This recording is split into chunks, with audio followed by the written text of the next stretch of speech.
Bienvenue dans Suspect numéro 1, votre magazine de faits divers. Cette semaine, nous revenons sur le destin brisé de Clélia, une jolie jeune fille de 18 ans qui vivait heureuse dans son petit village du Nord, près de Lille. Le 17 février 2008, elle est retrouvée morte, étranglée, rouée de coups. Son corps gît dans le canal de la Deule, tout proche de chez elle. Et bien sûr, le meurtre provoque l'effroi dans toute la région.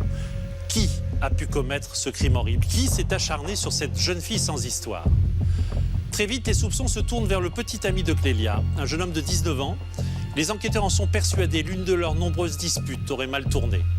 Le jeune homme est incarcéré, puis remis en liberté en attendant son procès. Une décision de justice qui révolte les parents de Clélia. Ils sont convaincus de sa culpabilité, ils n'attendent qu'une chose, sa condamnation. Quant au jeune homme, il a toujours clamé son innocence. Nous avons suivi son procès à Lille, aux côtés des proches de Clélia. 3 jours d'audience sous très haute tension. Voici Clélia, une vie brisée. C'est une enquête de Marie Le Sur-Vandame et Stéphane Masseline. Clélia avait 18 ans. Son corps a été retrouvé il y a 3 ans sur les bords de la Deule, un canal dans la banlieue de Lille.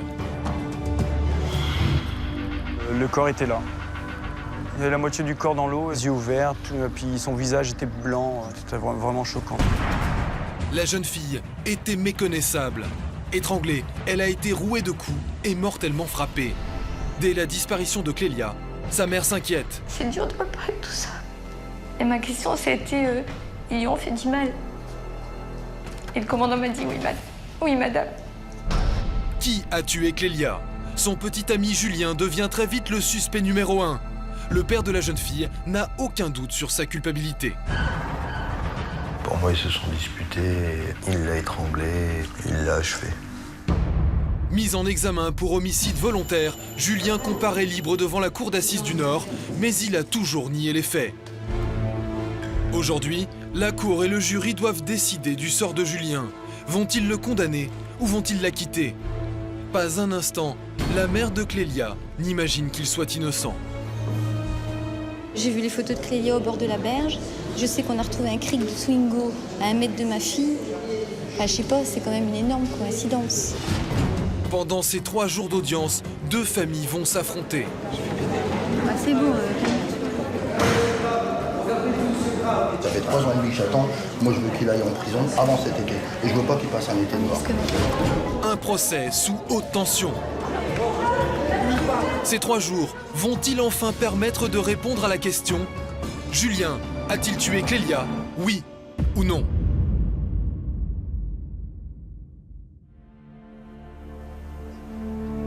Erquinghem-le-Sec, un petit bourg de campagne à 10 km de Lille.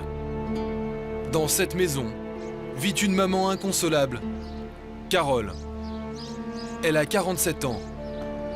Il y a 3 ans, Carole a perdu sa fille, Clélia. Clélia avait à peine 18 ans. Elle a été retrouvée morte sur les bords d'un canal, étranglée, défigurée. Un drame terrible. Depuis ce jour, Carole se rend régulièrement au cimetière du village où repose sa fille, qu'elle chérissait tant. Elle n'a toujours pas fait son deuil. En fait, quand je suis ici, je me sens super proche d'elle. Au début, je venais tous les jours. Maintenant, je viens 2-3 fois par semaine. En fait, je viens quand j'ai un grand coup de poignard dans le cœur et il faut que je vienne. J'ai besoin de ça. Et je lui parle dans ma tête. Je lui fais des bisous, je lui caresse ses cheveux. Moi, je lui dis que je l'aime, qu'elle me manque à tout le monde. Je lui demande si elle peut nous aider à trouver le chemin pour avancer et pour connaître la vérité. Parce qu'elle sait ce qui s'est passé, donc. Depuis 3 ans, et malgré le travail des enquêteurs, personne ne sait exactement ce qu'il s'est passé ce soir-là. Aujourd'hui encore, le mystère demeure. Pour connaître la vérité, Carole a posé symboliquement des anges sur la tombe de sa fille. En fait, je les ai choisis parce que j'ai l'impression qu'ils se disent des secrets. Et en fait, ça reflète ce qui est arrivé à Clélia.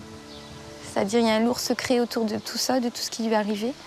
Et quand j'ai vu les anges se parler comme ça, se chuchoter, je me suis dit, mais eux, ils doivent savoir. Eux, ils savent, comme Clélia.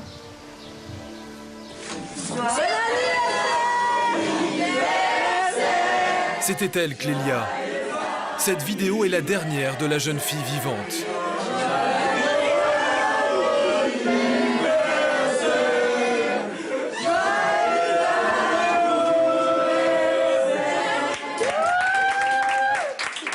Six mois avant le drame, Clélia fête ses 18 ans. Carole, sa maman, a tout organisé à la maison et réunit la famille, les cousins, les cousines, les amis. Tout le monde est là pour cet anniversaire surprise. Bah tout le monde le savait Clélia, à part toi. Moi je suis au courant depuis 2 semaines. Hein. Et Julien, il le savait? Bah il vient Julien. Ah c'est ça, il m'a menti. Julien, son petit ami de 19 ans, est aussi dans la confidence. Mais ce soir-là, personne ne sait pourquoi, Julien ne viendra pas. 18 ans, 18 bougies, Clélia commençait sa vie d'adulte. Elle était aimée, entourée. Sa famille l'appelait la princesse. Elle avait tout pour être heureuse. T'as le droit de pleurer, hein? Ouais, j'ai déjà pleuré. Et dire merci à ta mère? Ouais. Tu m'as engueulé hier? La veille, Clélia avait reproché à sa mère de ne pas sortir avec elle en boîte de nuit pour ses 18 ans. Ouais, mais c'était pas pour ça, c'est parce qu'elle voulait pas sortir avec moi. Carole vivait une relation très fusionnelle avec sa fille. Complices, elles allaient souvent danser toutes les deux. Désormais, elles ne feront plus jamais rien ensemble.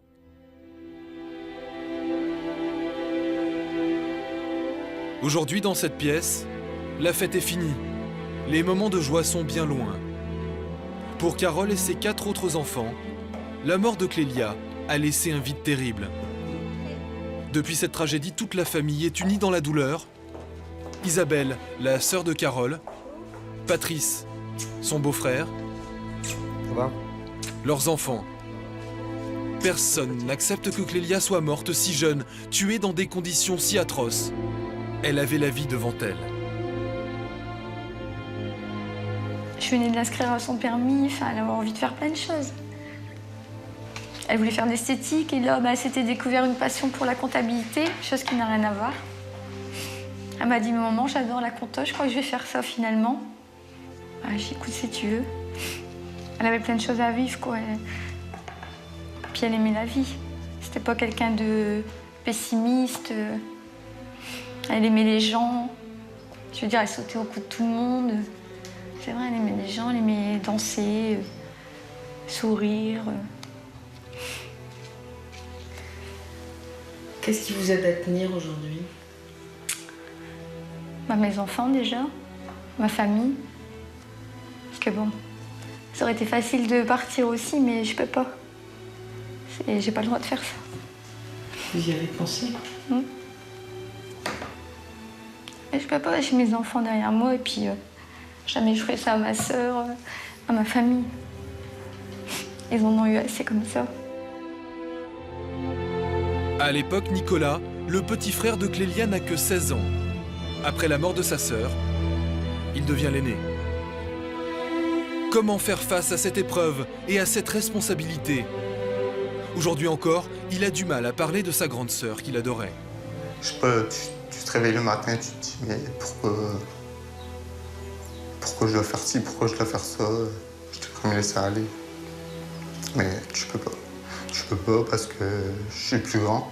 Donc j'ai dû montrer l'exemple à Lucas, Chloé et Théo. Au bout de 2 semaines, j'étais retourné à l'école. Le jour de l'enterrement de Clélia, ils m'ont tous dit la même chose. Aide ta mère. Tous. Et ça, quand t'as 16 ans, et que du jour au lendemain, tu te retrouves avec ça. Dur. Ça fait un sacré poids. Surtout que j'en parle jamais, donc c'est...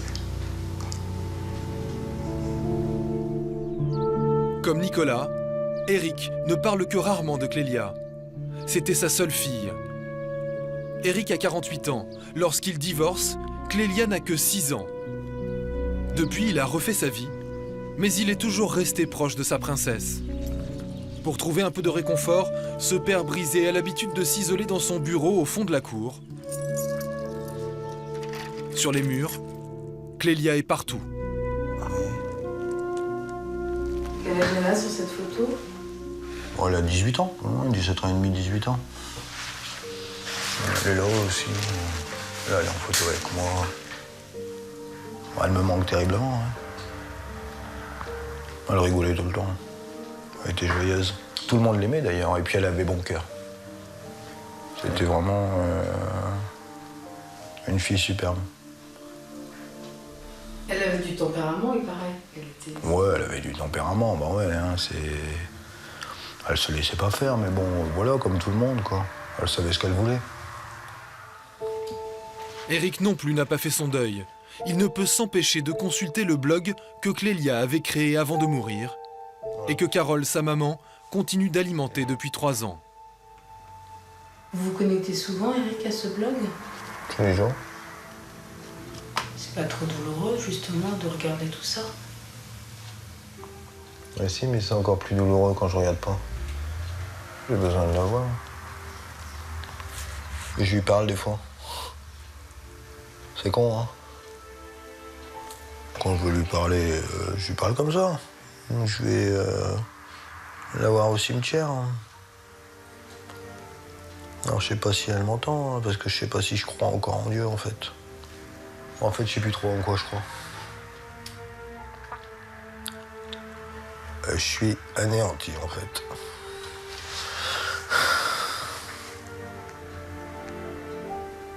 Craquer parfois?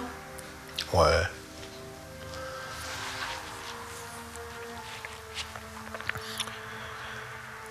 Je suis quelqu'un d'assez dur quand même, moi, de... Mais bon. Depuis le drame, Eric, comme toute la famille, vit dans le chagrin.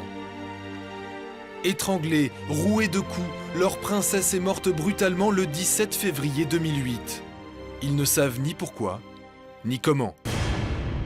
Que s'est-il passé cette nuit-là? Lille, le 16 février 2008. C'est un samedi soir. Depuis ses 18 ans, Clélia sort en boîte tous les week-ends. Elle fréquente habituellement le Flib, rue Gambetta. Sa copine Justine l'accompagne ce soir-là. C'est l'une des dernières personnes à l'avoir vue vivante.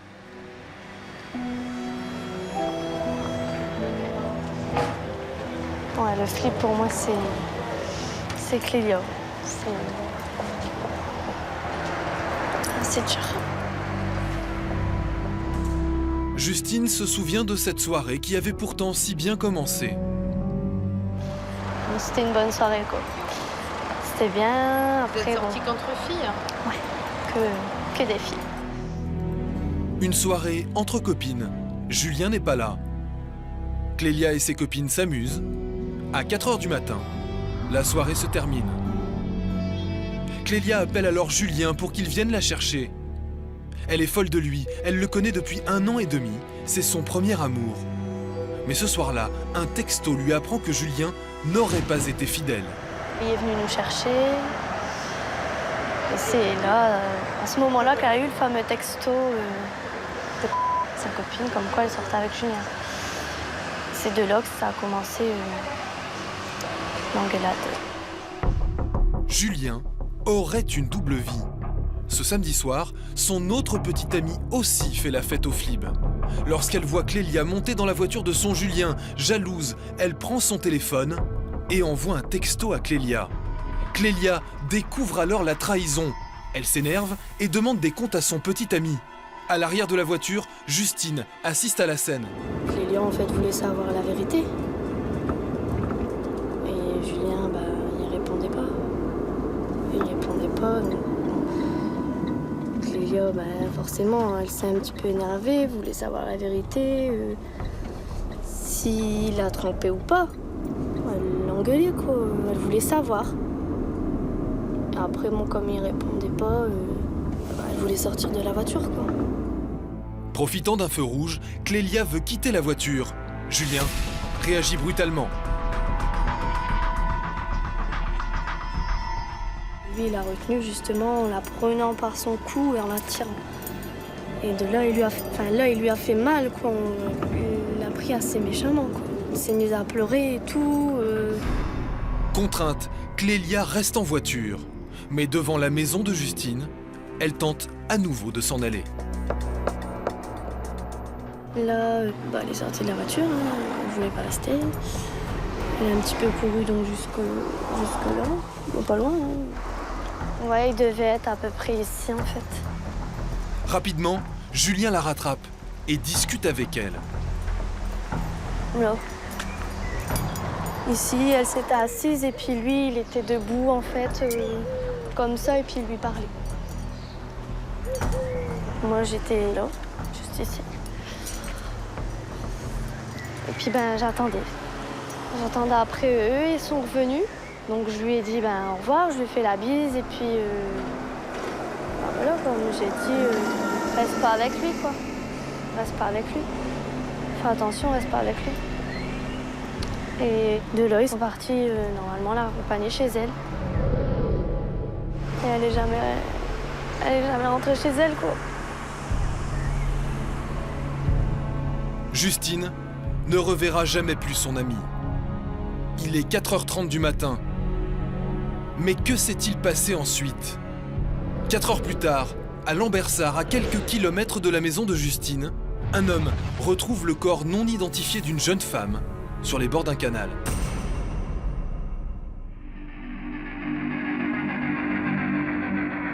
Il est 8h30 du matin lorsqu'un promeneur aperçoit un corps sur la berge.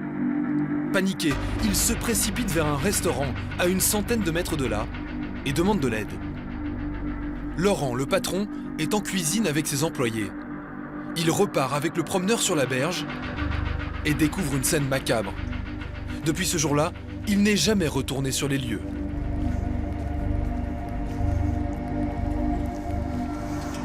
Alors le corps était là. Le ponton n'existait pas, hein. Donc le corps était là. Il n'y avait pas de végétation là. Il n'y avait rien. C'est pour ça qu'on l'a vraiment bien vu quoi. Son bras, on le voyait même sortir de là quoi. Il était vraiment. Il n'y avait que ses bras qui étaient sur la berge. Ouais, il y avait la moitié du corps dans l'eau et la moitié sur la berge. Les yeux ouverts, puis son visage était blanc, était tout blanche parce que c'est vrai que c'était en février donc il faisait très froid. Donc elle était toute blanche, ses mains en l'air, c'est vrai que ça faisait ça. La position était vraiment. C'était vraiment choquante quoi. Laurent n'oubliera jamais l'image de cette jeune fille défigurée. Je pense qu'elle a eu beaucoup de coups avant quoi, parce qu'elle était vraiment beaucoup amochée quoi. Au visage Au visage, ouais. Non, au visage. Laurent alerte la police. L'enquête commence. Très vite, la brigade fluviale repêche à 2 mètres du corps un cric, sans aucune trace de corrosion. Le médecin légiste examine le corps. Il évalue la mort à environ 5 heures du matin. L'autopsie montre que la jeune fille a été étranglée. Elle a perdu connaissance. Mais ce sont des coups violents portés au visage avec un objet lourd et contondant qui sont bien la cause de la mort. Le légiste constate que la victime n'a pas été violée. Il ne relève aucune trace de lutte. Les vêtements n'ont pas été déchirés. Les enquêteurs du SRPJ de Lille supposent alors qu'elle connaissait son agresseur. Mais qui est cette jeune fille? Ses papiers d'identité et son téléphone lui ont été dérobés. 24 heures après la découverte du corps, la police diffuse aux informations la photo d'un mannequin avec les vêtements de la jeune femme. Carole n'a pas revu sa fille depuis le samedi soir. Clélia a l'habitude de dormir chez des amis le week-end. Mais le lundi, elle s'inquiète. Elle passe des coups de téléphone. Où est sa fille? Des amis l'informent alors que le corps d'une jeune fille a été retrouvé. Carole se souvient de ce terrible jour de février. Donc tout le monde me disait, ça peut pas être Clélia. Mais moi, au fond de moi, je savais que c'était elle. J'avais un pressentiment. J'étais folle. Je suis sûre que c'est elle. Et en fait, sur la route, quand je suis arrivée à la SRPJ, je suis montée avec ma petite sœur Zabou. Et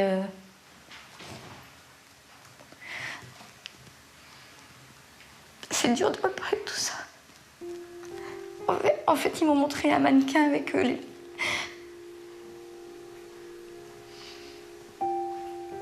avec les vêtements de Clélia. Donc je l'ai reconnue formellement, forcément. Ils m'ont dit, vous êtes sûre? J'ai dit, bah oui, c'est ma fille. Et au début, J'ai dit au commandant, ils lui ont fait du mal, parce que je connaissais rien. Pardon. Donc au début, je leur ai posé la question parce qu'ils ne m'expliquaient pas, quoi. Ils ne m'expliquaient pas ce qui lui est arrivé. Et ma question, c'était, ils lui ont fait du mal. Et le commandant m'a dit, oui, madame. Oui, madame.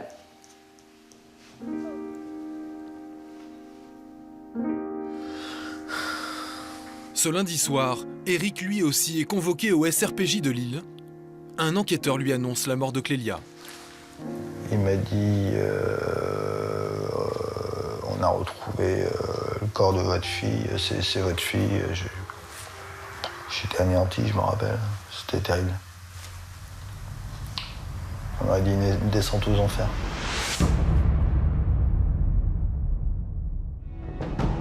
Au même moment, un jeune homme se présente spontanément à la police. Les enquêteurs le reçoivent immédiatement. Il s'agit de Julien. Il dit être le petit ami de Clélia. Sans nouvelles d'elle, il a appris qu'une jeune fille a été retrouvée morte. Julien sait-il quelque chose? Les policiers l'informent de la mort de Clélia, mais ils ne constatent aucune émotion. Le jeune homme serait resté froid. Lors de sa déposition, Julien donne sa version des faits. Il raconte qu'il s'est disputé dans la voiture avec Clélia. Il déclare qu'après avoir déposé Justine, il a raccompagné Clélia vers 5h30. Il l'a déposée à un rond-point à 800 mètres de son domicile, avant de rentrer chez lui. Les policiers ne sont pas convaincus. Ils pensent que la victime connaissait son agresseur. Le comportement détaché de Julien et sa dispute avec Clélia confirment leurs soupçons. Julien est placé en garde à vue. En apprenant la nouvelle, Carole ne peut y croire. Ouais, j'étais estomaquée, quoi. Enfin, j'aurais jamais cru ça. Enfin, je pensais à tout sauf à lui. Enfin, c'est pas. Je vous dis ça, c'est pas parce qu'il était gentil avec ma fille ou qu'il était gentil avec nous. On n'avait pas de conversation, donc. Mais forcément, c'est choquant de penser que c'est la personne qui était avec votre fille, quoi. Le lendemain, les enquêteurs fouillent la voiture de Julien, une Twingo. Dans le coffre, ils constatent qu'il n'y a pas de cric. Il ne reste que le boîtier en polystyrène. Julien ne fournit aucune explication. Il précise simplement qu'il vient d'acheter sa voiture d'occasion il y a à peine 10 jours. Il évoque un oubli probable du vendeur. Le cric intéresse les enquêteurs car selon le médecin légiste, c'est un objet lourd aux arêtes rectilignes qui a provoqué les lésions mortelles sur le corps de Clélia. Ce cric pourrait être l'arme du crime.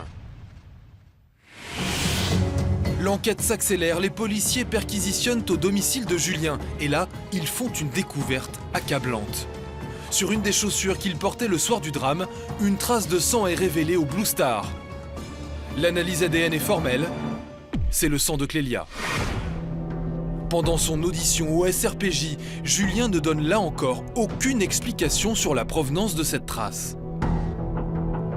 Les enquêteurs auditionnent ensuite Justine, la dernière à avoir vu le couple le samedi soir. Elle confirme la scène de jalousie et leur dispute violente dans la voiture. Pour les policiers, Julien est le suspect numéro 1. Il est mis en examen pour homicide volontaire. Le jeune homme conteste et crie son innocence. 2 jours après sa garde à vue, il est incarcéré à la prison de Sequedin, près de Lille. Durant l'instruction, d'autres témoins seront entendus. Les proches de Clélia attestent que Julien était violent, comme en témoigne Shirley, la confidente et meilleure amie de Clélia. Shirley vit avec sa famille à quelques kilomètres de la maison de Clélia. Elle a 23 ans. Shirley et Clélia étaient très proches. Les 2 jeunes filles sortaient tous les week-ends ensemble. Mais exceptionnellement, le soir du drame, Shirley n'était pas là. La majeure partie de notre temps, c'était ça, hein, maquillage, coiffage. Vous passiez des heures dans la salle de bain? Ouais. Elle était très coquette, Clélia? Ouais. Puis après, on se prenait en photo, on faisait aller à la musique, puis on dansait, on se mettait dans l'ambiance. Les meilleures amies du monde partagent tout. Même coiffure, même maquillage, elles n'ont pas de secret l'une pour l'autre. C'était qui pour vous, Clélia? C'était ma meilleure amie, ma petite sœur.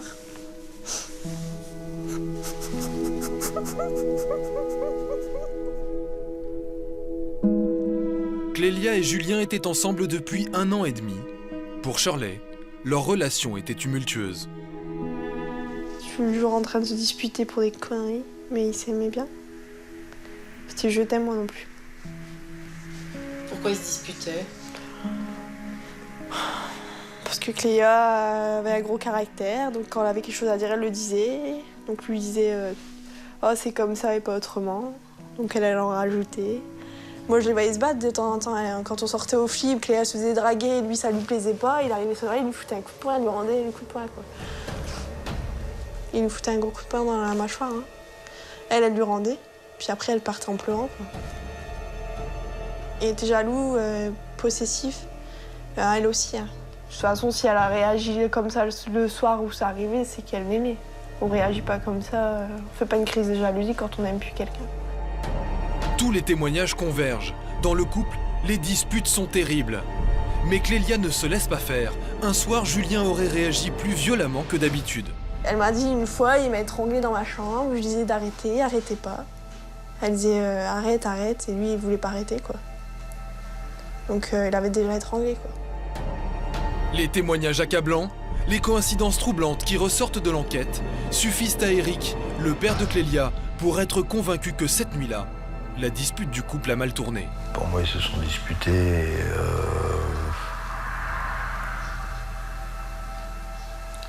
Il l'a étranglé.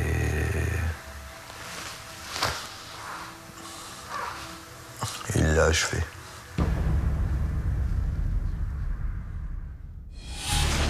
Mais au bout de 18 mois d'instruction, il n'existe aucune preuve formelle contre Julien, aucun témoin, aucun aveu. En prison, le jeune homme continue de clamer son innocence. À la fin de l'enquête, personne ne peut certifier où Clélia a été tuée, ni dans quelles circonstances, ni même par qui. Après 1 an de détention provisoire, Julien bénéficie de la présomption d'innocence. Il est libéré dans l'attente de son procès.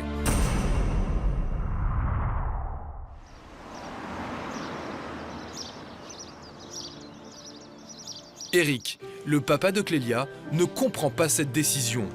Convaincu que Julien est coupable, il se sent trahi par la justice. Moi, je souffre en silence depuis 3 ans et demi. Mais lui, il souffre pas, lui. Parce que là, actuellement, qu'est-ce qu'il fait? Il sort, il peut aller en vacances s'il veut. Vous comprenez? C'est insupportable. Insupportable. Ah, je suis en colère. À mesure où ils l'ont libéré, déjà, je suis en colère. En attendant le procès, Eric ressasse sa colère. De leur côté, Carole et son clan font tout pour que personne n'oublie Clélia. Ils créent une association, Princesse Clélia, et multiplient les lâchers de ballons, matchs de foot, concerts, qui leur permettent de récolter des fonds pour payer leur avocat, mais surtout de faire vivre la mémoire de leur petite princesse.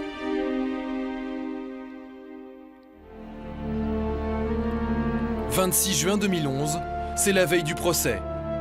La famille de Clélia s'est réunie. Ils attendent ce moment depuis plus de 3 ans. Tout le monde est angoissé à l'idée de se retrouver face à face avec Julien. J'ai pas peur du procès, moi. J'ai peur de ma réaction. De l'avoir en face de moi. Et je crois que je vais avoir du mal à me contenir. Et c'est pour ça que... En fait, j'ai peur d'y aller. Parce qu'en fait, j'ai pas confiance en la justice et je veux me faire justice moi-même.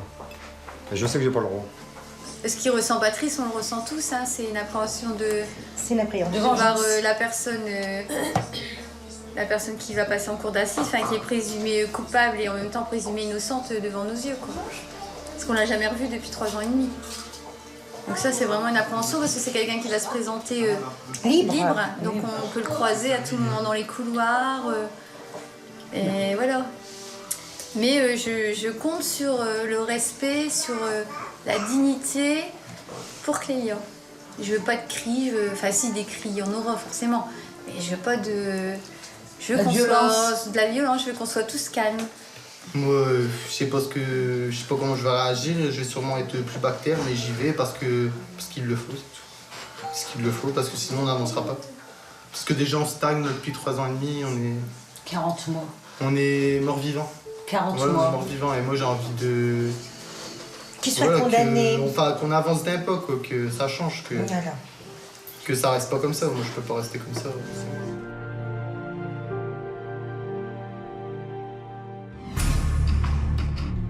Douai, 27 juin 2011. Le procès de Julien s'ouvre ce matin devant la cour d'assises du Nord. Il va durer 3 jours. Jusqu'à présent, le jeune homme a toujours clamé son innocence. Va-t-il être acquitté?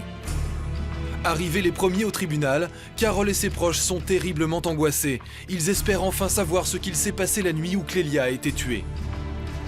J'aimerais qu'on me dise la vérité. J'ai besoin d'éclaircissement, parce que bon, il y a plein de zones d'ombre en fait. On peut qu'imaginer cette soirée par rapport au fait que l'on connaît aujourd'hui, mais c'est tout. Donc c'est toujours un grand point d'interrogation sur ce qui s'est passé après les bagarres dans la voiture. Ce que j'attends de ce procès, c'est la vérité. La vérité et la sanction qui va par rapport à l'acte. Voilà. Tout à coup, Julien, l'accusé, arrive avec sa famille. Les regards se crispent. Pour la première fois depuis 3 ans, Carole et Nicolas revoient Julien. Le jeune homme salue ses avocats. Pour assurer sa défense, il a choisi un ténor du barreau, maître Dupont-Moretti. La famille de Carole est invitée à entrer dans la salle d'audience. Puis celle de Julien. Ils sont venus nombreux pour le soutenir, convaincus de son innocence. Il refuse de parler à la presse. L'audience va bientôt commencer, l'ambiance est tendue entre les deux familles. Lorsque Julien rentre dans la salle, Carole cherche à croiser son regard. Julien va s'asseoir à côté de ses avocats.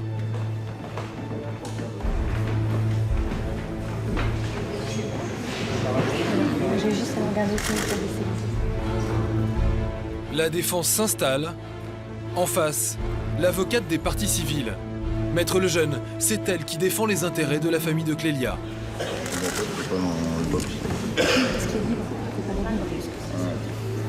Patrice, le beau-frère de Carole, se contient. J'ai envie de me faire justice moi-même. Sérieusement.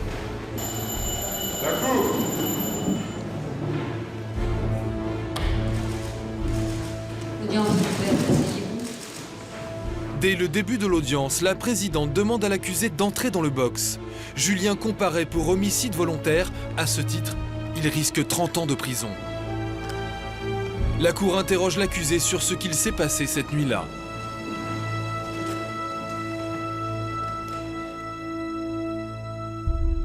Julien maintient sa version. Après la dispute, j'ai déposé Clélia à 5h30 du matin à un rond-point près de son domicile et je suis rentré chez moi. Mais vous n'aviez pas peur qu'il lui arrive quelque chose?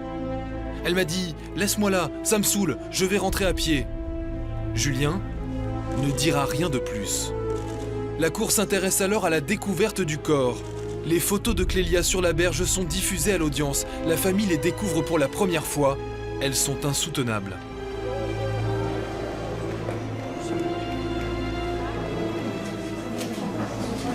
Difficile. J'aurais même pas dû la regarder. On va tous regarder. Parce que je veux tout voir, je veux tout savoir. Ce qu'il lui a fait, c'était horrible. Horrible. C'était même plus elle en fait. Mais c'est pas l'image que je garde vraiment, ça, je le sais. Il reste impassible, quoi, parce qu'on le regarde, il n'y a pas d'émotion. Non, il n'y a rien. Ça, c'est terrible. Quelqu'un qui aurait eu un minimum d'amour pour elle, il y aurait de l'émotion, je sais pas. Même si c'est pas des larmes, une expression sur le visage, je sais pas, quelque chose. Mais lui, rien du tout. Ça m'a choquée, c'est... Jamais j'oublierai, c'est sûr. Mais je veux savoir ce qu'on a fait à ma fille. Et là, pour moi, faut être dingue, quoi. Enfin, un truc pareil. Faut être dingue. À la reprise d'audience, la cour examine les indices retrouvés à proximité du corps et notamment le cric, repêché dans la rivière. Pour la défense, Rien ne prouve que ce cric est celui de Julien. Mais pour Maître Lejeune, au contraire, c'est un élément accablant. Il y a quand même des coïncidences troublantes et qu'il y a aussi des coïncidences fâcheuses. Qu'il est fâcheux pour Julien que l'on ne retrouve pas le cric dans la voiture, dans sa voiture, et qu'on trouve un cric dans la Deule à 2 mètres du corps d'une jeune fille qui a été tuée par une arme contondante qui peut être un cric. Il dit pas, il n'y a pas de lésion spécifique, mais on les entendra encore, les experts. Il n'y a pas de preuves, pas d'aveu. Mais Maître Lejeune en est convaincu, c'est Julien le coupable. Qu'est-ce qui s'est passé cette nuit-là ? Alors, on ne peut émettre que des hypothèses. Selon moi, ce qui se passe cette nuit-là, c'est déjà qu'il y a une violente dispute dans la voiture. Violente, avec échange de coups dans la voiture, une strangulation très forte. Donc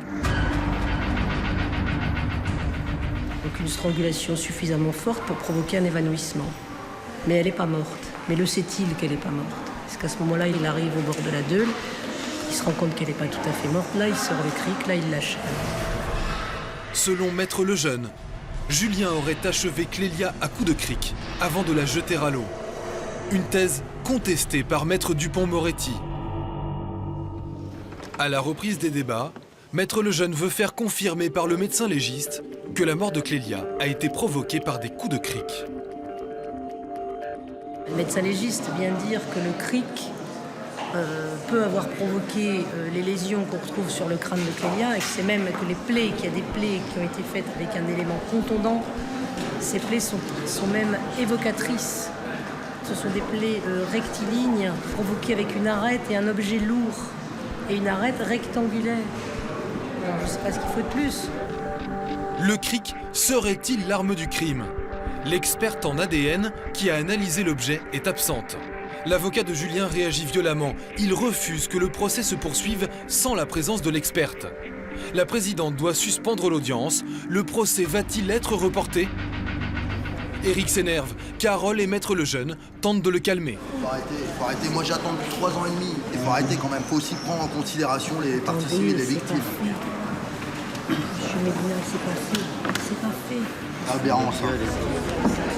La crainte de Monsieur Médina, c'est que ce procès soit renvoyé si Maître Dupond-Moretti va certainement déposer des conclusions si l'expert n'est pas là. C'est une perspective qui lui est insupportable. C'est insupportable, oui. Il faut se mettre à leur place un peu. Ça fait 3 ans et demi qu'ils attendent ce procès. Ils assistent à des joutes, ils assistent à des incidents. Ça manque un peu de sérénité. C'est très tendu. Tout le monde attend. Sans l'experte, le procès sera reporté à une date ultérieure. Il faudra tout recommencer. Maître Lejeune et Carole essaient de préparer Éric à cette éventualité.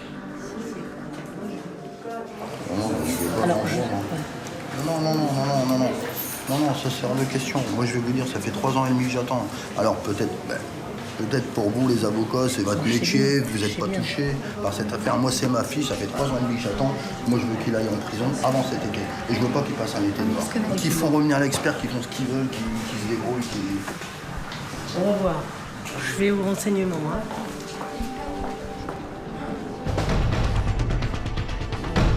Finalement, l'audience reprend en présence de l'experte.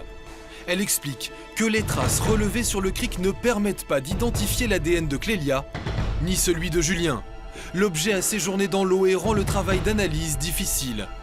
Maître Dupond-Moretti regarde les jurés et martèle « Il n'y a pas de traces d'ADN de mon client sur le cric ». Il interroge ensuite l'experte sur la trace de sang retrouvée sur la chaussure de Julien. C'est le sang de Clélia, mais sait-on quand cette trace a-t-elle été faite ? Non, répond l'experte. La défense vient de marquer 2 points importants et insiste, il n'y a aucun lien direct entre la trace de sang et la nuit du drame, aucun lien entre Julien et le cric. L'analyse ADN ne prouve rien. Il n'y a pas de trace sur le cric. On ne peut pas dater la tache de sang sur la chaussure. Qu'est-ce que ça vous inspire, ça ? Est-ce que vous doutez ? Est-ce que ça ébranle votre conviction ? Non, pas du tout. Pas du tout. Pas du tout, parce que moi, j'ai vu les photos de Clélia au bord de la berge. Je sais qu'on a retrouvé un cric de Swingo à 1 mètre de ma fille. Enfin, je sais pas, c'est quand même une énorme coïncidence. C'est une énorme coïncidence, quand même. Il n'y a pas de traces d'ADN de Julien sur ce cric. D'accord, donc c'est pas une preuve. Mais je laisse les jurés faire leur conviction. Qu'est-ce que je peux faire d'autre, de toute façon? C'est pas moi qui vais se juger, hein. Mais moi, je change pas d'avis, je sais que c'est lui. Et au plus je le regarde, au plus je me dis que c'est lui. Après la déposition des experts, la cour veut entendre le garagiste qui a vendu la Twingo à Julien. Peut-il certifier qu'il y avait un cric dans la voiture quand Julien l'a achetée? Car les enquêteurs n'ont retrouvé que le boîtier en polystyrène. Nous avons rencontré ce garagiste. C'est ici que Julien a acheté sa voiture d'occasion 10 jours avant le drame, le même modèle que celui-là. Vous pouvez nous montrer un peu le modèle qu'il avait... Oui, bien sûr. C'est Mohamed qui s'était occupé de la vente le 7 février 2008. Nous vérifions avec lui si cette Twingo d'occasion choisie au hasard dans son parc a un cric dans son coffre. Voilà. Donc logiquement, ici, vous voyez, sous la roue de secours, on doit trouver un cric. Hop, voilà, vous avez le cric et la manivelle. Et le cric, c'est cette partie-là. Exactement. Le cric, hop, c'est ça. Donc normalement, les mécaniciens de votre entreprise, quand ils vérifient une voiture, ils sont sûrs, enfin a priori, il y a la roue de secours et le cric. Logiquement, ils vérifient toujours qu'il y ait une roue de secours et un cric. Ils veillent à ce qu'il y ait une roue de secours et un cric. Mais c'est pas écrit sur un papier. Non. Sans registre, pas de traces. Alors comment peut-il être sûr que la voiture vendue à Julien il y a 3 ans avait un cric? Je suis pas sûr à 100%, je peux pas la fermer. Je peux pas fermer à 100% qu'il y avait réellement un cric.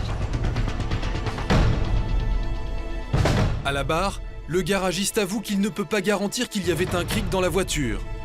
Maître Dupont-Moretti demande alors aux enquêteurs s'ils ont recherché l'ancien propriétaire de la voiture. Non, répond le policier. La défense dénonce les carences de l'enquête et répète qu'aucun élément n'accuse formellement son client. Après cette première journée, le travail de la défense installe le doute sur la culpabilité de Julien. Patrice, le beau-frère de Carole, découvre l'envers du décor d'un procès d'assises. J'ai l'impression qu'avec le maître Dupont-Moretti, on est un peu au cinéma. Il conteste tout, même les décisions de la présidente. Alors je me demande à quoi elle sert, sérieusement je me demande à quoi elle sert. Parce qu'on a l'impression que c'est lui qui gouverne et qui dirige cette audience. Carole est frustrée. Cette journée d'audience n'a pas permis de montrer le vrai visage de Julien. Il semblerait que Julien soit un ange et qu'il fait jamais de mal à personne. Donc on verra demain avec le témoignage de certaines personnes qu'il pouvait porter des coups à Clélia comme il l'a fait cette nuit-là. Voilà. Deuxième jour du procès. Les témoignages à charge vont-ils accabler l'accusé? La cour examine ce matin la personnalité de Julien. Le jeune homme a grandi dans un quartier difficile de Lille, mais sa famille a toujours été présente. Il n'a aucun diplôme, mais travaille dans le tourisme et ses employeurs n'ont rien à lui reprocher.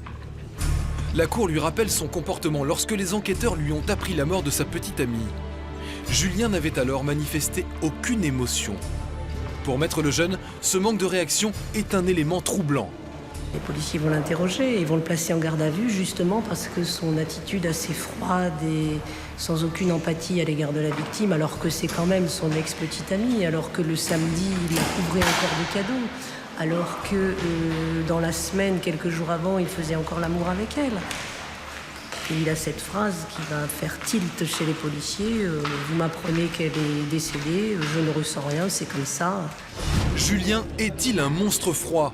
En tout cas, il ne supporte plus qu'on lui reproche l'absence d'émotion dont il a fait preuve. À la suspension de séance, il sort de la salle, excédé. Son père essaie de le calmer. Son avocat lui aussi est furieux.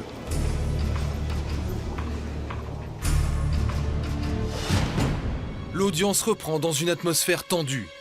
C'est Justine qui vient témoigner. À la barre, elle raconte la violente dispute et les coups échangés dans la voiture. Justine est toujours très émue en évoquant ce douloureux souvenir. Ça fait bizarre. On se remet en tête tout ce qui s'est passé. Et bon, ben voilà. Après, il sait que je suis là pour témoigner, un peu contre lui quelque part, quoi. Donc ça fait un peu peur aussi. Mais c'est pour Clélia, donc...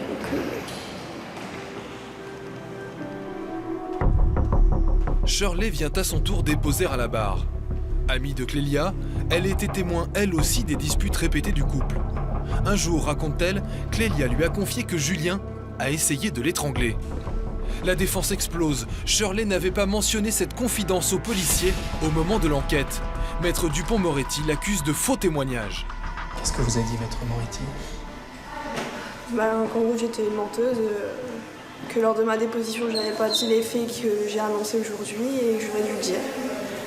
Mais quand on vient de vous annoncer la mort de votre ami, vous êtes un petit peu déstabilisé, quoi.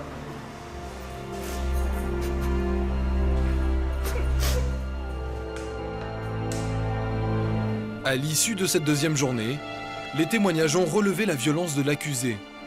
La famille de Carole reprend confiance.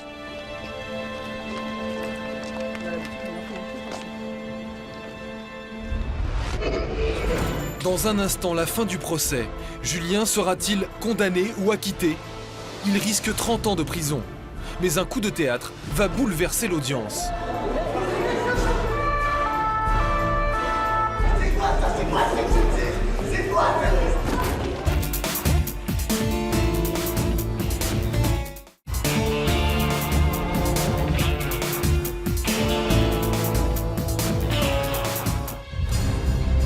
Dernier jour du procès. Ce soir, les jurés vont rendre leur verdict. Julien sera-t-il condamné ou acquitté?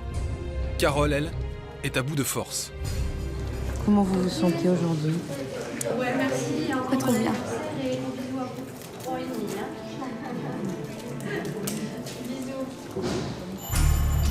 Dès la reprise de l'audience, c'est le coup de théâtre. L'avocat de Julien fait basculer le procès. Maître Dupond-Moretti revient sur une piste négligée, selon lui, par les enquêteurs. À 8h du matin, le jour du drame, lorsqu'un promeneur découvre le corps de Clélia, il alerte Laurent, le restaurateur voisin. Or, 2 heures plus tôt, à 6h du matin, Laurent a déjà été dérangé par un autre homme venu frapper à sa porte. Il était juste là, à cette porte, donc il a frappé à cette porte. Qu'est-ce qu'il vous a demandé exactement? Si j'avais vu quelqu'un de bizarre. Voilà. Et qu'est-ce que vous avez répondu? J'ai répondu que non, j'avais vu personne, moi. Et il était comment, ce monsieur? Il était brun, cheveux courts, assez jeune, 24-25 ans, avec une barbe assez mal rasée, avec les yeux marrons. Et il était dans quel état?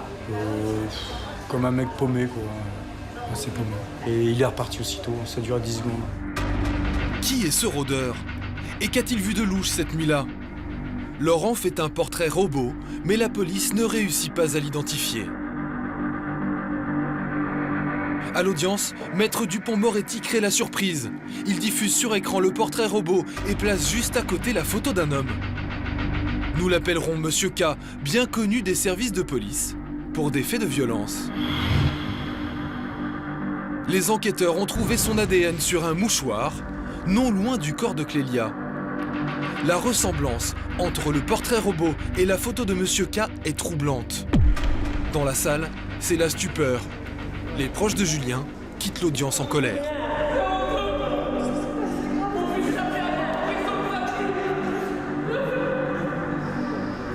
Ils pensent que Monsieur K pourrait être le meurtrier et que Julien a été accusé à tort.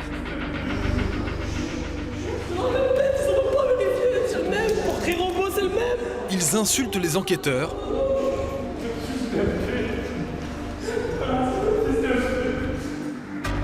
Malgré les similitudes entre les deux hommes, Eric, lui, ne doute pas. C'est toujours pareil, il y a toujours des ressemblances. Quand on a les cheveux courts et qu'on est mal rasé, on ressemble plus ou moins, quoi. Pour moi, je pense que c'est une stratégie de défense et qu'il veut vraiment mettre le doute, semer le doute dans la tête des jurés. Pourquoi les policiers n'ont-ils pas fait le rapprochement entre les photos? Face à la cour, l'enquêtrice répète qu'ils ne se ressemblent pas. À la suspension d'audience, Shirley doute de sa bonne foi. Ils ont quand même fait une bourde. D'accord avec moi qu'ils se ressemblent. Qu'ils disent pas qu'ils ressemblent pas. Ouais, mais c'est clair. C'est vrai que c'est flagrant.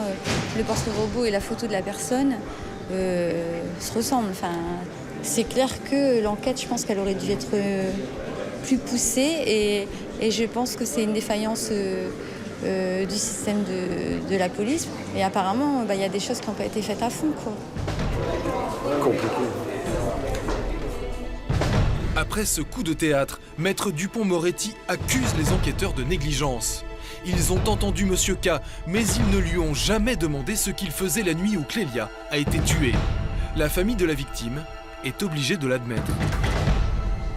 C'est vrai, cette question-là ne lui a pas été posée. On lui a posé un certain nombre de questions. Il a indiqué qu'il se promenait régulièrement le long des berges de la Deule avec son fils, puisque c'est un lieu de promenade. C'est un lieu très fréquenté. Et il explique qu'il habitait à l'époque pas très loin. Et qu'on peut toujours trouver dans une instruction criminelle des pistes qui n'ont pas été fouillées. Et c'est le rôle de la défense de les éplucher au peigne fin. Face au manquement de l'enquête, Maître Dupond-Moretti demande des suppléments d'informations. Il exige que Monsieur K soit à nouveau entendu, cette fois-ci par les gendarmes. La présidente se retire pour prendre une décision. Cette fois, le procès risque bel et bien d'être renvoyé. La défense a réussi à jeter un sérieux doute sur les charges qui pèsent contre Julien. Que va-t-il se passer? C'est beau. L'ajournement du procès serait une épreuve insupportable pour Carole et sa famille. Tu verras, c'est la première fois que je vais dresser. Jamais. Eric est abattu. Moi, ce que je veux, c'est la vérité. Je dis pas que je veux la peau de Julien. Moi, je veux la vérité. Ce qui s'est passé cette nuit-là, ce qui arrive à ma fille. Si c'est pas Julien, c'est pas Julien. Je m'excuserai auprès de lui. S'il y a un complément d'information qui doit être fait, parce que l'enquête en a besoin, parce que ça peut aider à vraiment dévoiler la vérité, je suis d'accord. Il n'y a aucun problème. On remet le procès. Mais honnêtement, je ne suis pas persuadé. Hein, et je suis même certain que ça sert à rien. Donc voilà. Après un quart d'heure, la présidente décide de renvoyer le procès. Dans la salle d'audience, c'est le chaos. Julien ressort libre. Les provocations fusent entre les deux familles. Il faut évacuer la salle.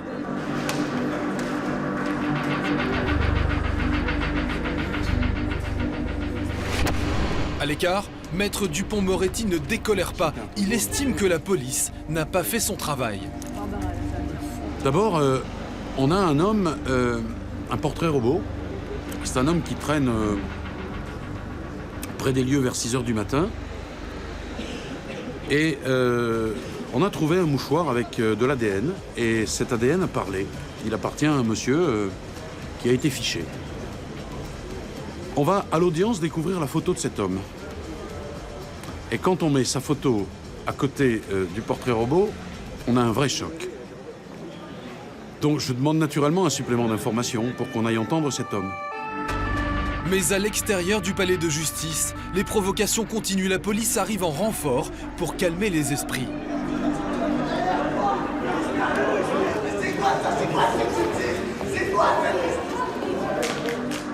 Après 3 jours d'audience éprouvants, Carole et ses proches voient Julien repartir avec sa famille sans être jugé.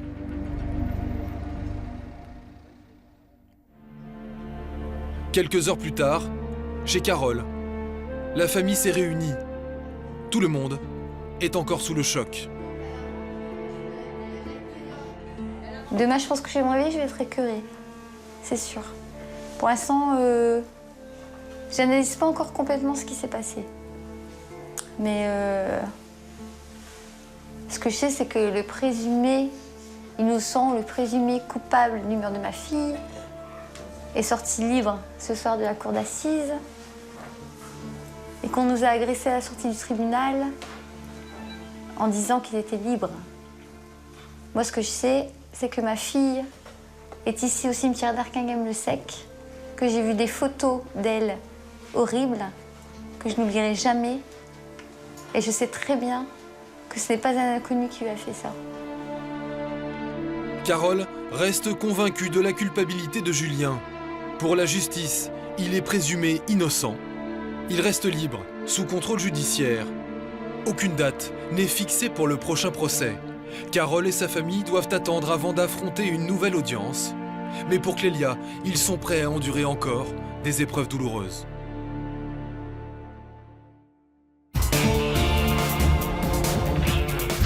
« 2 novembre 2007, Meredith Kercher, une jeune étudiante de 22 ans, est retrouvée la gorge tranchée dans son appartement. La police soupçonne immédiatement sa colocataire, Amanda Knox. C'est une sulfureuse étudiante américaine de 25 ans, ainsi que son petit ami Raphaël. Ce soir-là, le couple, accompagné d'un complice, aurait obligé la victime à des jeux sexuels. Celle-ci aurait refusé et Amanda l'aurait égorgée. Depuis le début de l'affaire, Amanda Knox hurle son innocence. Alors, erreur judiciaire ou pas, qui a tué Meredith Kercher? Que s'est-il passé exactement ce soir-là? Voici Amanda Knox, ange ou démon? Novembre 2007, dans une petite ville d'Italie, Meredith Kercher est retrouvée morte violée et assassinée de 47 coups de couteau. Son corps est découvert chez elle, à demi nu, dans une mare de sang. C'était une scène très choquante. C'est ça qui a excité l'imagination.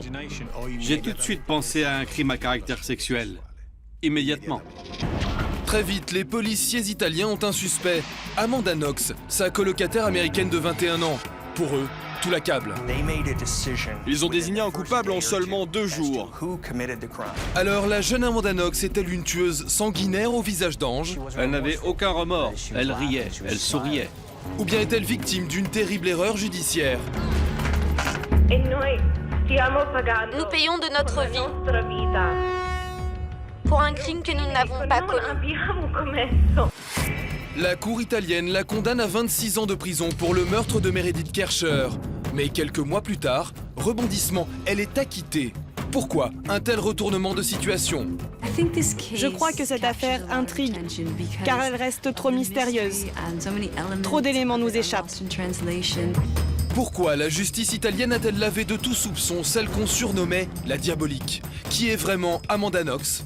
Enquête. L'histoire commence le 2 novembre 2007 à Pérouse, petite ville d'Italie. Meredith Kercher, une étudiante britannique, est retrouvée assassinée dans sa maison qu'elle partageait avec une étudiante américaine, Amanda Knox, et 2 Italiennes. Son corps sans vie est découvert à demi nu, dans une mare de sang. C'était une scène très choquante, très violente. C'est ça qui a excité l'imagination. Un meurtre sordide et violent qui choque tous les habitants de Pérouse.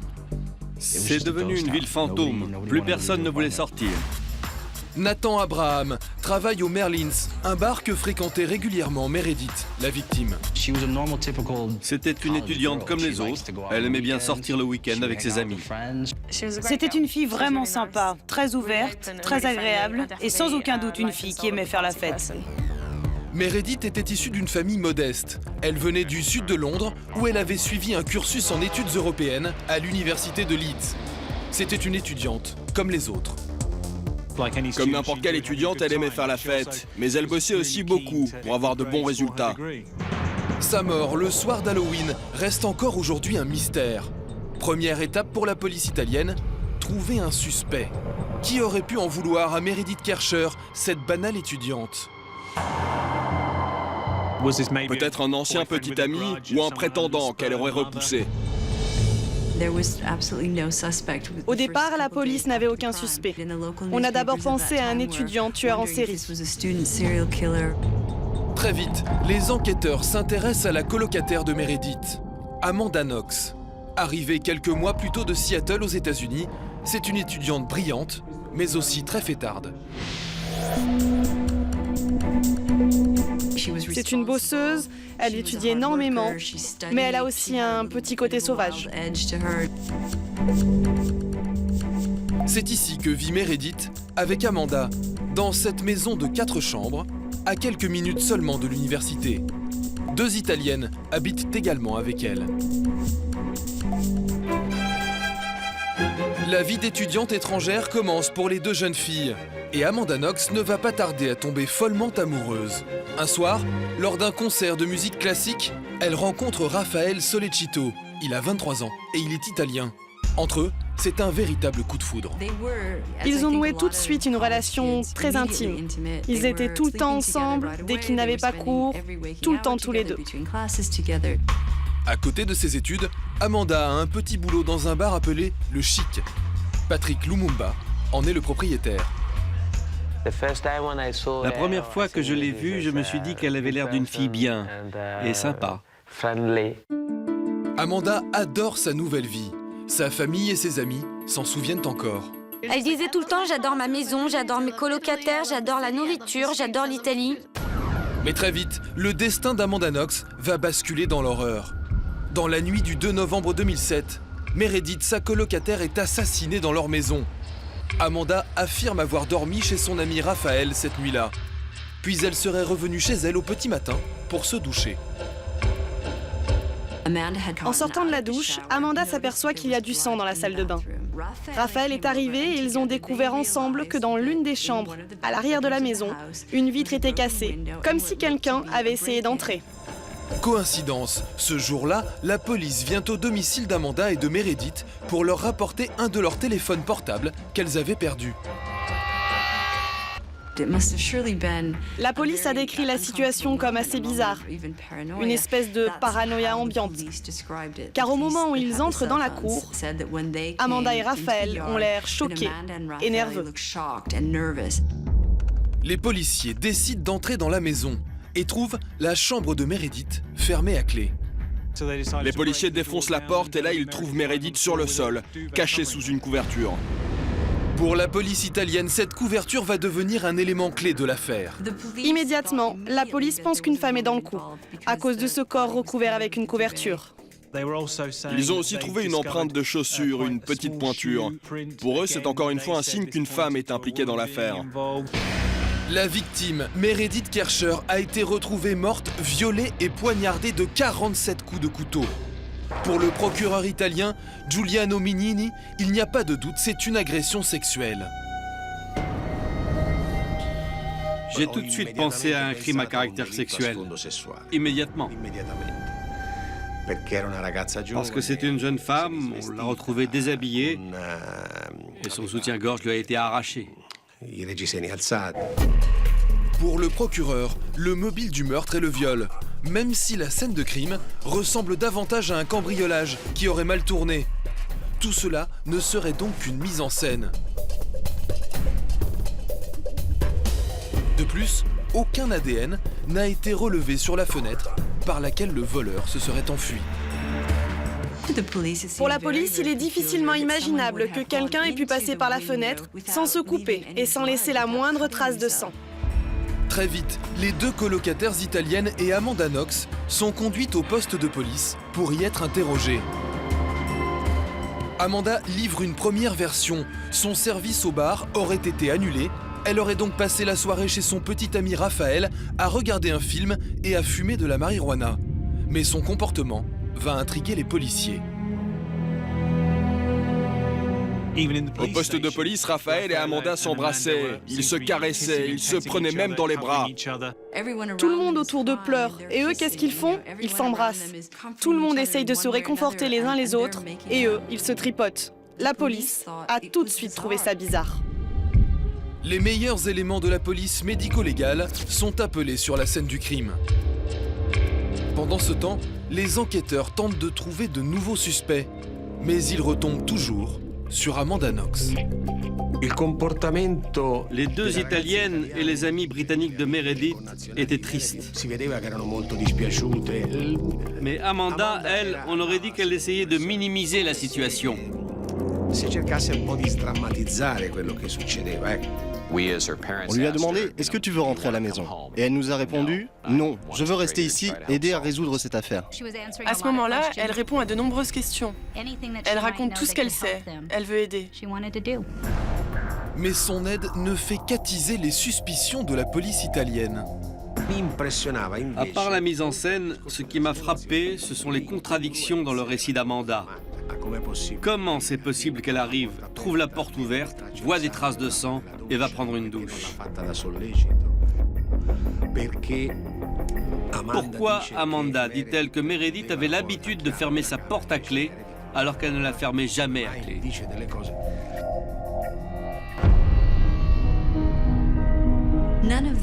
Pour la police, tout ça n'a pas de sens. Et à partir de là, ils ont commencé à penser il y a quelque chose de douteux à propos de ces deux personnes.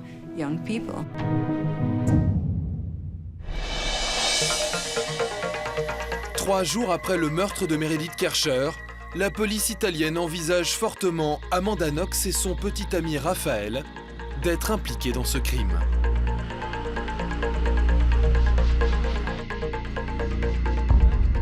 Di prove scientifiche non c'era niente, c'era soltanto la simulazione. On n'a pas de preuves scientifiques.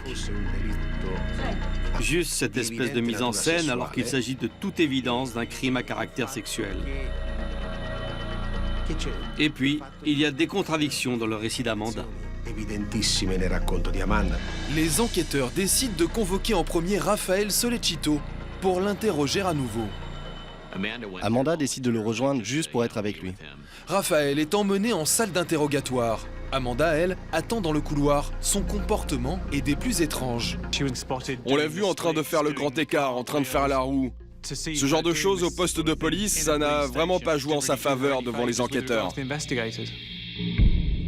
Durant l'interrogatoire de Raphaël, les policiers lui montrent une empreinte de chaussure retrouvée dans la chambre ensanglantée de la victime.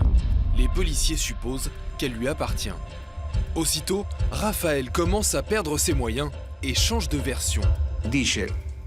Il a affirmé que ce qu'il avait dit, il avait été forcé de le dire pour faire plaisir à Amanda, parce qu'en réalité, il est resté à la maison et elle est sortie. Il a dit « Je ne sais pas si elle était avec moi cette nuit-là. Je ne suis pas sûr, je ne suis plus sûr du tout. » Il a tout simplement démonté son alibi. Les policiers décident alors de réinterroger Amanda. Qu'est-ce qui est arrivé à Meredith? Qui l'a tuée?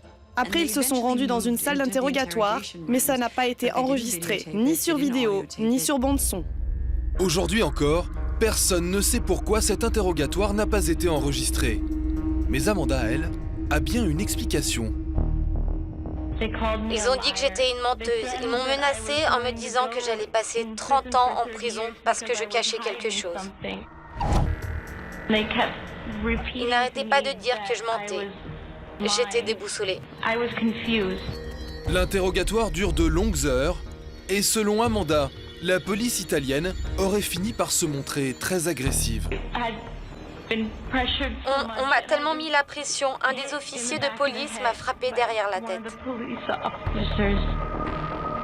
Après plusieurs heures sans dormir, sans manger et sans avocat, Amanda fait alors un nouveau récit de la nuit du meurtre.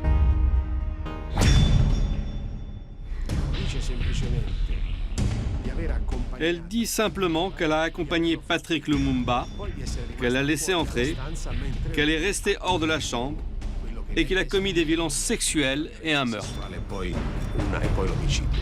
Une déclaration choc. Amanda affirme donc avoir bien été là le soir du crime. Et son patron, Patrick Lumumba, aurait tué sa colocataire Meredith. Le lendemain, Amanda Knox et Raphaël Sollecito sont arrêtés pour le meurtre de Meredith Kercher. Patrick Lumumba est également arrêté pour le même crime. Le procureur Giuliano Mignini et son équipe ont maintenant une théorie. Meredith Kercher aurait été tuée lors d'un jeu sexuel d'une grande violence, impliquant Amanda et Raphaël. Et ce serait Patrick qui aurait tué la jeune fille. Ils ont affirmé qu'elle a été assassinée parce qu'elle avait refusé de se prêter à ce jeu sexuel sordide sous l'emprise de drogue. On a l'impression que pour la police, l'affaire est réglée. Pour eux, ils ont trouvé l'assassin. Et c'est Amanda Knox.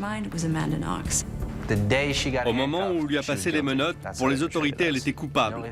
C'est comme ça qu'ils nous ont présenté les choses. C'est bon, on a l'assassin. Lors de cette conférence de presse, c'est la première chose que le procureur a dite. La police de Pérouse a eu une mission, résoudre l'affaire le plus vite possible pour préserver l'image de carte postale de Pérouse. Et en 4 jours, l'affaire était réglée. Amanda Knox serait donc l'assassin. La presse s'empare alors de l'affaire et va dévoiler les détails les plus intimes de la vie d'Amanda. Des détails qui pourraient bien renforcer sa culpabilité. À ce moment de l'affaire, tout le monde n'a qu'une envie, découvrir qui sont vraiment Amanda Knox, Raphaël Solicito et Patrick Lumumba. Et tout est là, sur un écran d'ordinateur. On y trouve des photos d'elle complètement saoule à une fête, mais aussi dans un musée, derrière une mitraillette. Elle a aussi écrit des histoires parlant de viol. La presse britannique a même retrouvé l'ancien surnom d'Amanda dans son équipe de foot, Foxy Noxy, Noxy la rusée. À ce moment-là, la presse se focalise sur les vidéos qui la montrent saoule sur YouTube. Si vous cherchez à illustrer l'histoire, il suffit de faire quelques clics, et voilà. Mais la presse va aussi dévoiler des images de Raphaël. Il y a une photo assez choquante de lui avec une hache de boucher dans la main. Et puis comme Amanda, il a écrit des histoires fantastiques. Apparemment, il a une vraie obsession pour les mangas. Tout ça pour des personnes accusées de meurtre et d'agression sexuelle. Ça ne joue pas vraiment en leur faveur, pour être honnête. Ils ont créé un personnage de fiction sensationnel, très noir. Ce personnage doit être celui qui a commis le crime. Sinon, l'arrestation d'Amanda n'a pas de sens. Immédiatement, la famille d'Amanda débarque en Italie. Sa mère, Eda Melas, se retrouve confrontée à la presse. Une presse qui désigne Amanda Knox, sa fille, comme une tueuse diabolique. Ils titrent « Affaire bouclée ». Ils disent qu'elle a avoué. C'est horrible.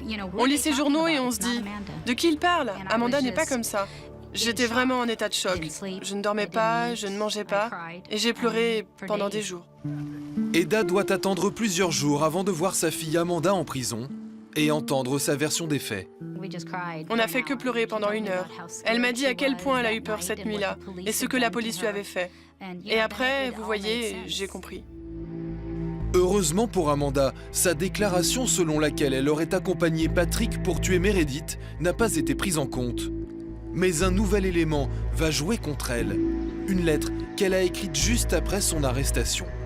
Elle y écrit « Dans ma tête, je vois des flashs avec Patrick. Je peux entendre Meredith crier. C'est comme un rêve. » Dans cette lettre, elle ne fait que répéter ce qu'elle a dit la nuit précédente, avant d'affirmer qu'elle ne sait plus très bien si c'était réel ou imaginaire. Elle a collaboré de son plein gré et ça l'a mise dans le pétrin.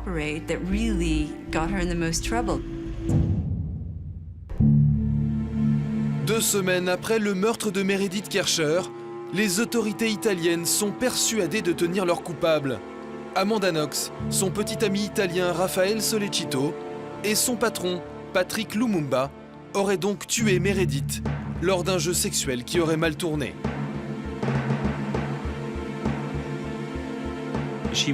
Elle aurait été victime de désirs pervers et sordides des 3 suspects qu'ils venaient d'arrêter.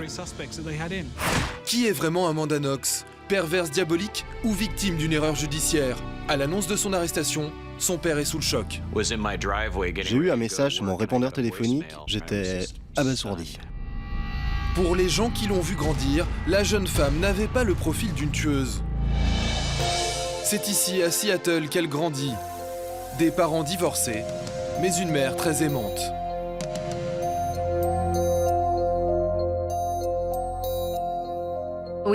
On a de très bonnes relations mère-fille.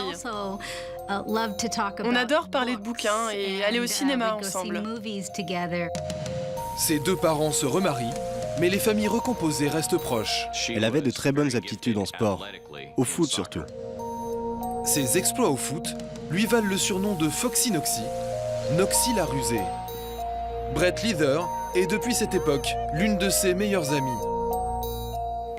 L'Amanda que je connais est honnête, authentique. Elle a du mal à être autre chose qu'elle-même. Mais là où Amanda s'implique le plus, c'est à l'école.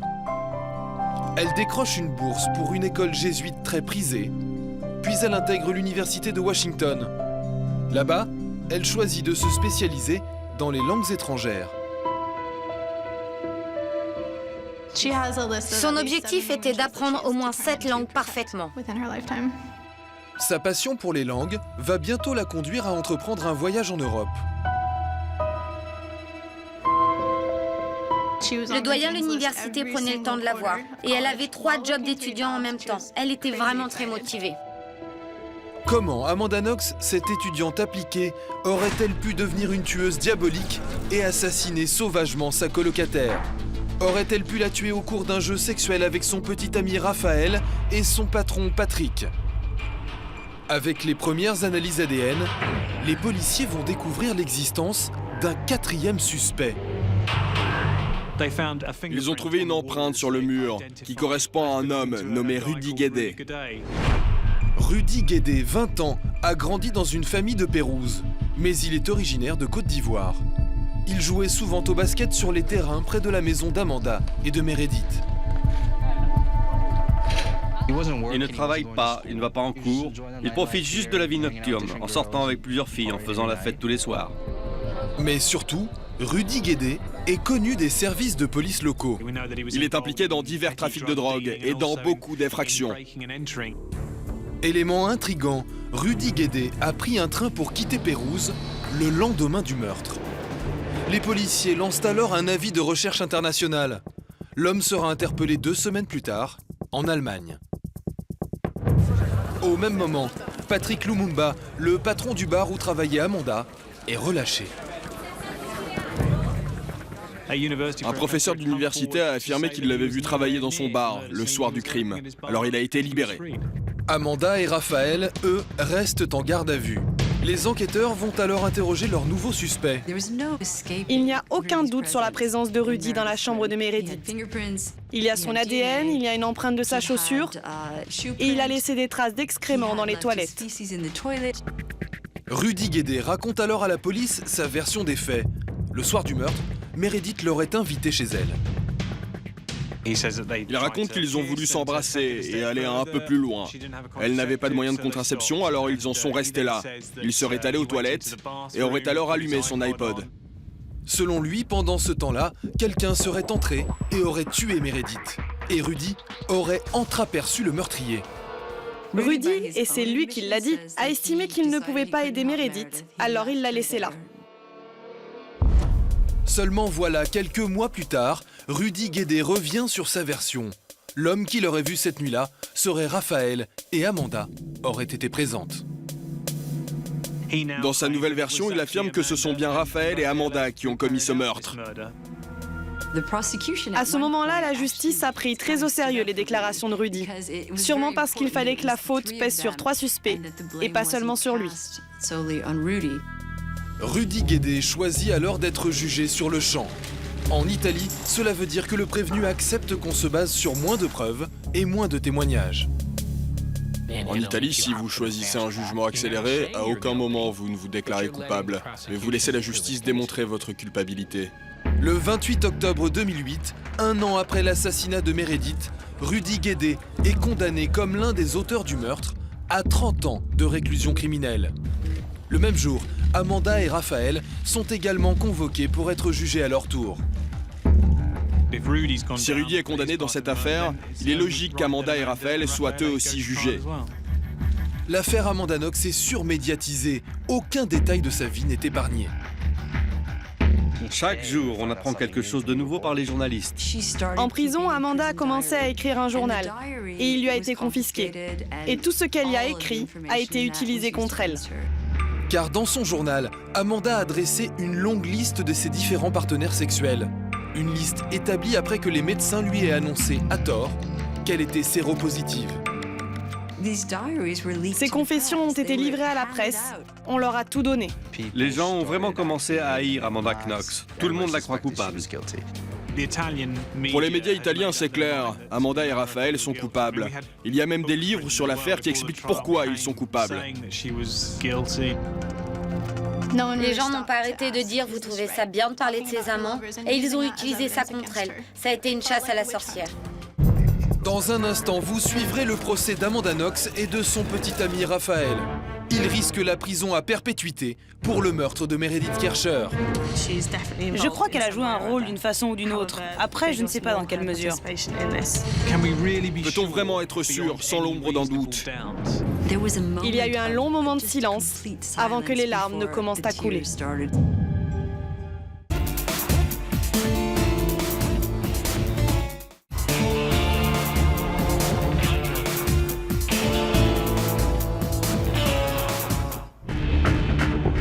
13 janvier 2009. Plus d'un an après le meurtre de Meredith Kercher, Amanda Knox et Rafael Sollecito sont jugés pour l'agression sexuelle et l'assassinat de la jeune femme. Les médias du monde entier sont présents.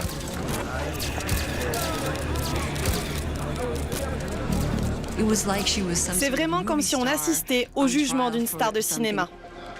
À la cour, 2 juges et 6 jurés se tiennent prêts pour le procès le plus attendu de l'année.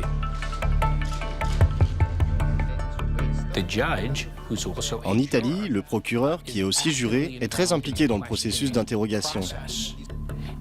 Et il a plus de poids dans le jugement final que dans une autre cour, aux États-Unis ou en Europe par exemple. La cour se penche d'abord sur le comportement d'Amanda après le meurtre. Un comportement jugé plus que suspect. Lors du procès, la police déclare qu'elle suspecte Amanda Knox en raison de son comportement étrange et de son manque d'émotion. Je me souviens d'une Amanda assez calme et assez indifférente. Le procureur donne ensuite son avis.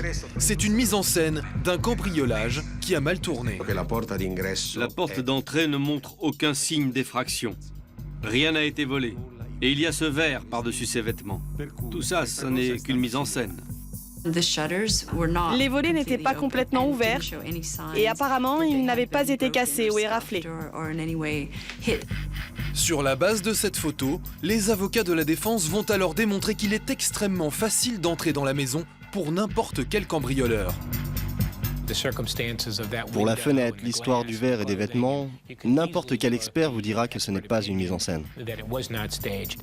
Seulement voilà, un nouvel élément va changer le cours du procès. Un nouveau témoin, un sans-abri, qui aurait vu Amanda et Raphaël près de la maison, le soir du meurtre.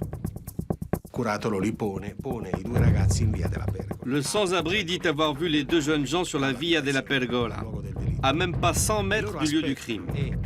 Raphaël aurait regardé régulièrement en direction de la maison, attendant probablement que Rudy revienne. Cette nuit-là, l'homme aurait également aperçu des adolescents qui attendaient le bus pour aller en discothèque. Un témoignage très vite remis en cause par les avocats d'Amanda et de Raphaël. Il se trouve que cette nuit-là, c'était férié, et les discothèques étaient fermées. Les bus ne roulaient pas non plus. Donc tout ce qu'a dit cet individu est faux. Malgré tout, le procureur va prendre en compte le témoignage du sans-abri. Le procès continue avec la présentation des analyses scientifiques. 5 taches de sang ont été retrouvées dans la maison. Sur ces taches, l'ADN d'Amanda et de Meredith sont mélangés. Mais les avocats de la défense ont une explication. L'argument de la défense a toujours consisté à dire que pour 2 filles vivant sous le même toit, c'était tout à fait normal que leur sang et leur ADN viennent à se mélanger. Autre moment important du procès, la présentation de l'arme du crime. Un couteau de cuisine de 20 cm appartenant à Raphaël. Selon les premières analyses, il porterait le sang de la victime sur la lame et l'ADN d'Amanda sur le manche.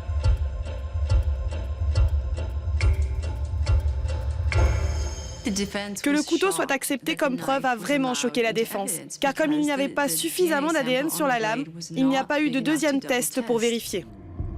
En dehors du procès, le médecin Elizabeth Johnson a refait les mêmes tests que la police scientifique italienne. Mais ses résultats sont complètement différents. La preuve du couteau peut facilement être remise en cause, car une quantité infime seulement d'ADN a été relevée, et puis le couteau a été essuyé. Toute la matière a été utilisée, alors on a demandé à la Cour d'accepter une seule analyse. Lors d'un nouveau test, aucune trace de sang n'a été détectée. Autre argument pour la défense, les entailles dans le cou de la victime ne correspondent pas à ce couteau.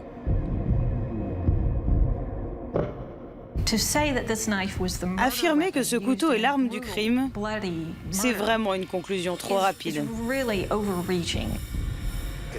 Autre point clé de l'enquête, le fermoir du soutien-gorge de Meredith. Selon les premières analyses, on y aurait retrouvé l'ADN de Raphaël. Mais encore une fois, cette première analyse est remise en cause.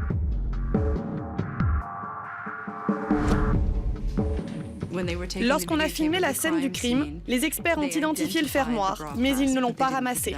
Ce n'est que 6 semaines après la première fouille que les experts ont récupéré le fermoir, qui entre-temps était passé entre toutes les mains des enquêteurs. Ils l'ont trouvé en fouillant la chambre une deuxième fois, à un endroit bien différent de la première fois. On a pu faire n'importe quoi avec ce fermoir pendant tout ce temps. Il a pu être contaminé, par exemple. Malgré les nombreux doutes sur ce fermoir, le procureur décide de le garder comme preuve. La police n'a pas été professionnelle sur ce point-là. Les avocats de la défense accusent alors les enquêteurs d'avoir commis beaucoup d'autres erreurs sur le lieu du crime. Les avocats de la défense mettent alors en cause les techniques utilisées par la police scientifique. Ont-ils bien changé de gants comme il se doit quand ils ont procédé aux recherches dans la maison? Les avocats d'Amanda ne sont pas les seuls à dénoncer la faiblesse des preuves. C'est également le cas de Steve Moore, ancien agent du FBI. Il a enquêté sur des centaines de scènes de crime. Ma femme m'a demandé de regarder une émission qu'elle venait de voir sur l'affaire Amanda Knox. Et elle a dit « Steve, j'ai l'impression que cette fille est innocente. » Et j'ai dit non. Avec tout ce que j'ai entendu, je suis sûr qu'elle est coupable. Et elle m'a dit « Alors prouve-moi que j'ai tort. » Steve Moore décide alors de tout examiner. Et c'est le fermoir du soutien-gorge qui retient toute son attention. Voilà le fermoir de soutien-gorge dont il parle. Ces personnes sont en train de le ramasser. C'est 6 semaines après la première enquête. Regardez comme c'est sale. Et là, ils se le passent les uns les autres, sans changer de gants. Steve Moore ne le sait pas encore, mais cette remarque va être un élément clé dans l'affaire Amanda Knox. À ce moment-là, plus j'avance et plus je me rends compte qu'Amanda Knox et Raphaël Solecito n'ont absolument rien à voir avec ce meurtre. Dans les vrais cours de justice, on a des preuves, pas des intuitions. C'est bien d'avoir des intuitions, mais quand elles sont invalidées par des preuves, il faut en faire le deuil, honorablement. Mis à part sur le fermoir, il n'y a aucune trace de l'ADN de Raphaël ou d'Amanda dans la chambre.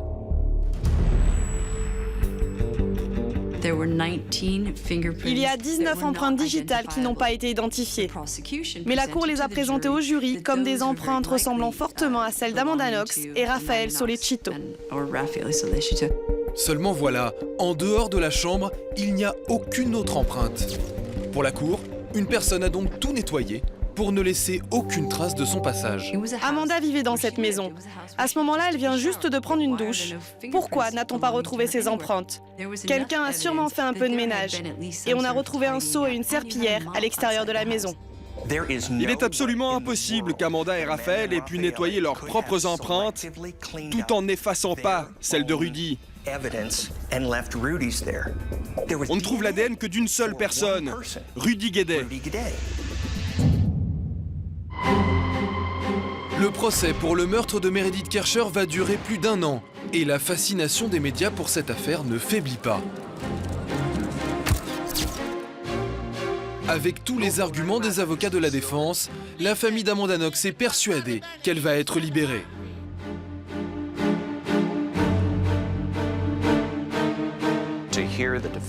Lorsque la défense a démonté toute la démonstration de la cour, je me suis dit qu'on allait gagner et qu'Amanda allait rentrer à la maison. Le 4 décembre 2009, après 11 mois de procès et presque 11 heures de délibération, le jury rend son verdict.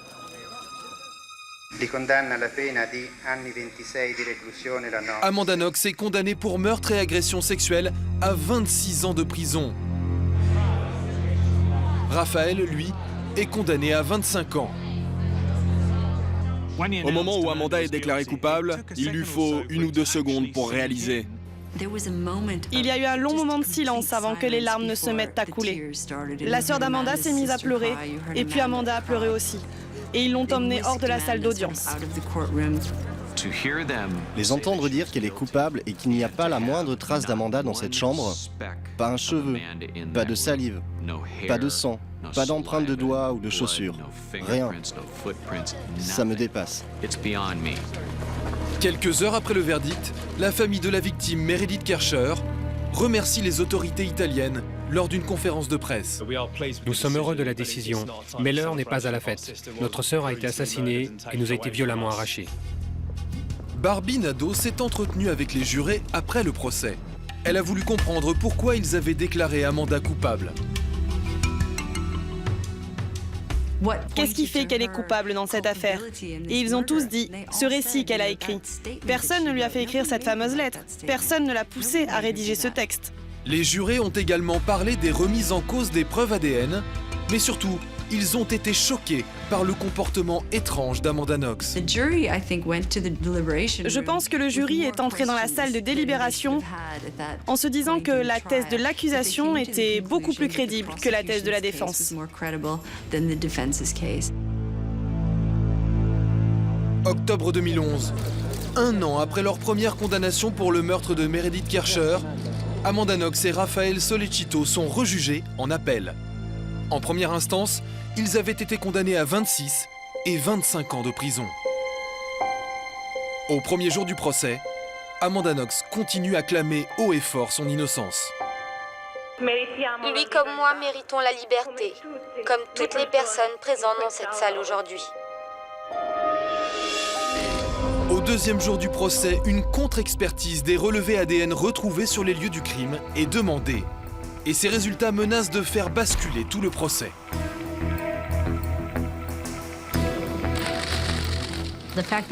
Quand le juge a dit qu'il y avait des doutes importants et qu'il fallait réexaminer ce point, pour nous, ça a été un soulagement.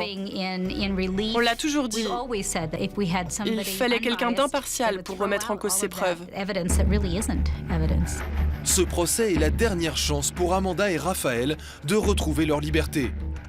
Mais s'ils sont reconnus coupables à nouveau, leur condamnation pourrait être rallongée jusqu'à la perpétuité. Mais le procureur Giuliano Minini est toujours convaincu de la culpabilité d'Amanda. Si vous me demandez si j'ai des doutes sur la culpabilité d'Amanda, non, je n'en ai jamais eu. Pourquoi a-t-elle raconté ce qu'elle a raconté dans la salle d'interrogatoire? Pourquoi a-t-elle changé sa version des faits? Pourquoi a-t-elle accusé Patrick? Toutes ces questions sèment le doute. Je crois qu'elle a joué un rôle d'une façon ou d'une autre. Après, je ne sais pas dans quelle mesure. Je ne pense pas qu'Amanda Knox soit coupable. Je pense qu'elle est innocente. Comme Raphaël, je pense que la seule personne qui ait commis le meurtre est Rudy Guede. Et il l'a dit, il était là. Les parents d'Amanda, eux, n'ont jamais douté de l'innocence de leur fille. Jamais. Tout ça, c'est une grosse erreur. Nous n'arrêterons pas de nous battre tant qu'elle ne sera pas rentrée à la maison. C'est aussi simple que ça. Le 3 octobre 2011, coup de théâtre. Elle risquait hier encore la prison à vie. Elle est ce soir libre et de retour chez elle aux États-Unis. Amanda Knox, une jeune étudiante soupçonnée du meurtre de sa colocataire en Italie, a été acquittée hier. Contre toute attente, Amanda Knox et Rafael Sollecito sont donc libérés. Durant ce nouveau procès, les preuves de leur culpabilité sont tombées une à une. La contre-expertise a démontré qu'aucune trace des ADN d'Amanda ou de Rafael n'a été retrouvée, ni sur le soutien-gorge de la victime, ni dans sa chambre. Quant au couteau de cuisine, la présumée arme du crime, l'ADN retrouvé sur la lame n'appartenait pas à la victime, Meredith Kercher. Enfin, les soi-disant aveux d'Amanda lui auraient été extorqués par la police italienne. Aujourd'hui, Amanda Knox a rejoint sa famille aux États-Unis. Mais le parquet italien s'est pourvu en cassation. Un nouveau procès pourrait avoir lieu en 2013. Suspect numéro 1 est maintenant terminé. Merci de nous avoir suivis et à bientôt sur TMC.